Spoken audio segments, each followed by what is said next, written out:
Halo Filmers, setelah kita kemarin dimanjakan oleh Marvel lewat Spider-Man No Way Home di awal tahun dan kali ini sekarang di awal Februari kayaknya DC juga nggak mau kalah nih. Yap, gue akan review film terbaru mesin pencetak uang DC yaitu The Batman. Kebetulan Batman ini kan udah mulai tayang kemarin ya di Indonesia dari tanggal 1 Februari. Itu adalah premiernya di Indonesia dan tayang serentaknya itu tanggal 2 Februari kemarin. Dan gue record ini di tanggal 4 persis setelah gue nonton.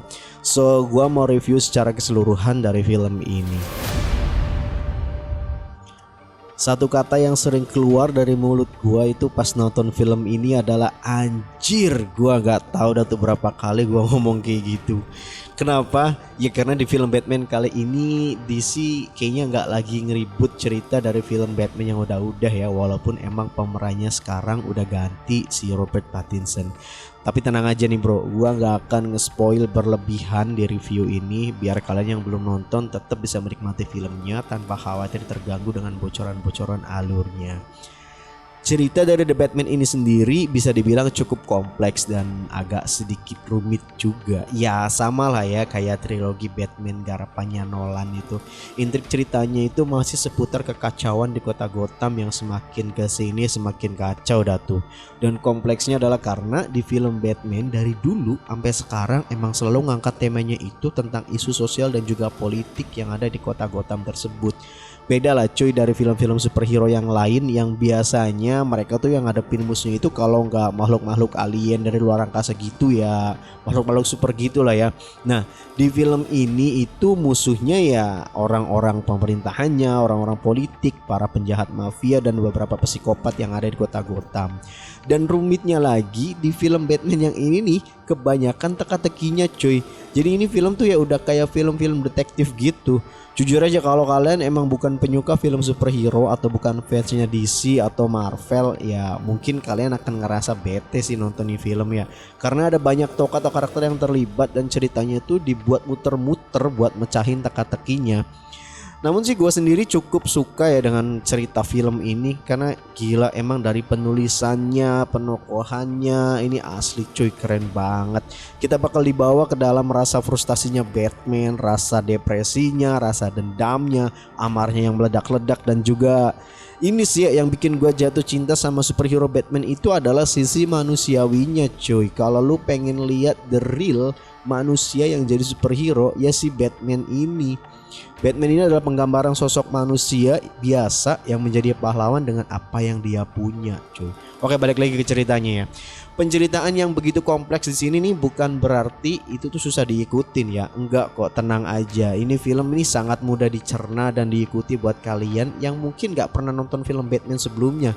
Jadi nggak masalah cuy, nggak masalah. Aman kok. Dari mulai pengenalan karakter di awal sampai masuk konflik menuju klimaksnya ini bener-bener dibangun dengan sangat rapih sampai pada dengan penyelesaiannya. Parah emang gokil sih ini.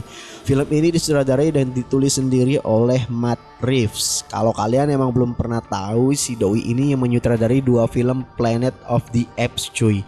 Udah kelihatan lah ya kalau kalian udah nonton dua film itu emang si Matt Reeves ini bener-bener epic sih kalau nulis cerita. Sekarang kita ngomongin si Batman-nya nih. Doi ini sekarang kan diperanin sama si Edward Cullen ya.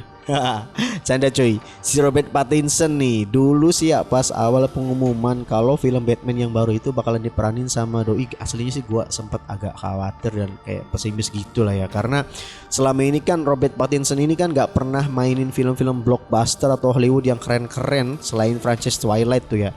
Ya cuma pas setelah gua nonton doi di film Tenet garapannya Christopher Nolan kemarin, ini kayaknya lumayan juga ya gitu. Dan bener kan anjir pas trailer pertamanya muncul gua langsung merinding cuy lihat trailernya. Dan gua yakin sih ini film kayaknya bakalan keren abis. And finally terjawab sih emang di filmnya gokil.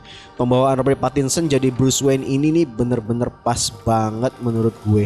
Ini adalah Bruce Wayne yang penuh dengan amarah, penuh depresi, penuh dendam. Intinya nih penokohan Batman kali ini sepertinya cenderung kelam gitu cuy, dark dan juga sangar gitu lah ya.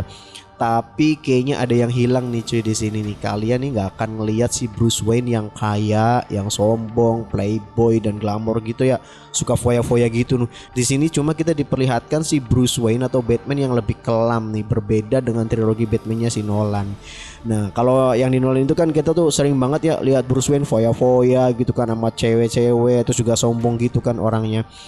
Nah terus juga di film ini nih ya nggak banyak nampilin hubungan asmaranya si Batman itu sendiri. Ada sih ya, cuma porsinya kecil gitu sama si Catwoman yang paling kayak cuma cipok-cipokan gitu doang lah. Nggak diekspos terlalu banyak juga cuy. Tapi mungkin si sutradaranya juga pengen bisa nampilin sisi lain Batman yang kayak gini kali ya. Menurut gue masih tetap epic banget ini. Belum lagi nih para pemeran pendukung kayak Catwoman yang diperanin sama Zoe Kravitz, ada Lieutenant James Gordon nih yang diperankan oleh Wright. Terus ada Alfred nih kali ini yang agak lebih muda ya, diperankan oleh Andy Serkis. Charmin Falcon yang diperankan oleh John Turturro, dan ada lagi satu lagi nih yang bikin gua kaget, yaitu si Penguin nih atau si Oz nih yang diperankan oleh Colin Farrell. Anjir, ini penampilannya beda banget cuy sama si Colin Farrell yang biasa gua lihat.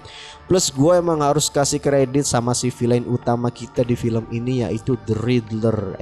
Bacanya Riddler atau Riddler sih ya, gak tau lah ya, intinya sih itulah, gua lupa. Yang dimainkan sama Paul Dano. The Riddler pertama kali muncul dalam komik detektif komik episode 140 yang terbit pada tahun 48. Jadi dalam komiknya si Riddler ini diceritakan kalau dia itu emang dari kecil udah suka teka-teki dan juga cerdas gitu. Jadi pas dia besar terus kemudian bekerja di suatu karnaval, dia memutuskan untuk jadi penjahat nih. Dan dalam komiknya si Riddler ini identik dengan baju berwarna hijau dengan tulisan atau logo tanda tanya di bajunya.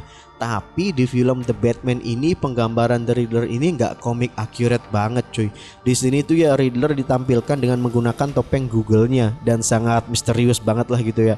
Gua masih inget nih adegan dimana Batman ketemu sama si Riddler di sebuah penjara. Di situ gue tiba-tiba langsung flashback, berasa lihat adegan Batman lagi nginterogasi Joker gitu di film Dark Knight.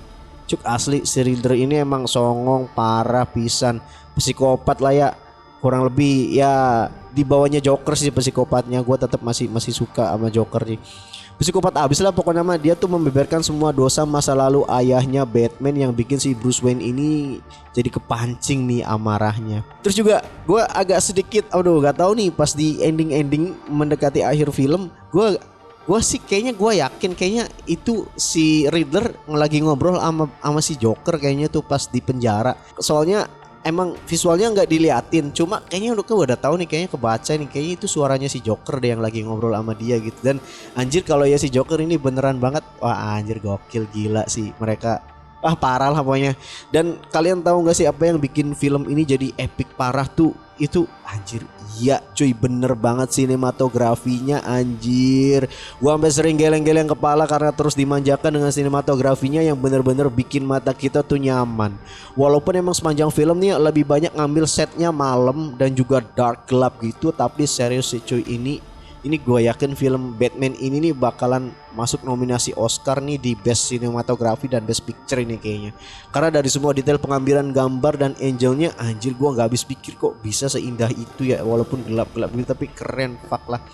Dan orang di balik layarnya itu adalah si Greg Fraser. Nah ini Doi megang sinematografinya di film Batman.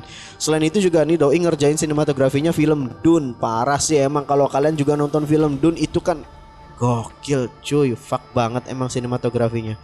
Dan overall karena emang semuanya berpadu dengan baik, jadi si film Batman ini menurut gue ini sangat layak banget lah yang masuk nominasi Oscar. Dan untuk penilaian pribadi gue sendiri sih, film ini gue kasih rating 8,5. Anjir beruntung banget nih DC punya Batman, parah sih. Oke, segitu aja Filmers review gue untuk film Batman. Buat kalian yang belum nonton, segera nonton mumpung masih anget banget. Ini baru masih beberapa hari di bioskop. Jadi gue sangat recommended banget nih film. Dan sedikit saran sih ya dari gue, buat kalian yang mau nonton nih film, pastikan kalian nontonnya bukan di jam-jam setelah kalian pulang kerja atau dalam kondisi capek. Gue saran sih jangan. Kalian kalau mau nonton film ini butuh konsentrasi yang tinggi lah ya buat nontonnya, biar kalian tuh bisa menikmati ceritanya dengan seksama. Oke, segitu aja. Gue Filmers pamit undur diri dan I will come back on next review.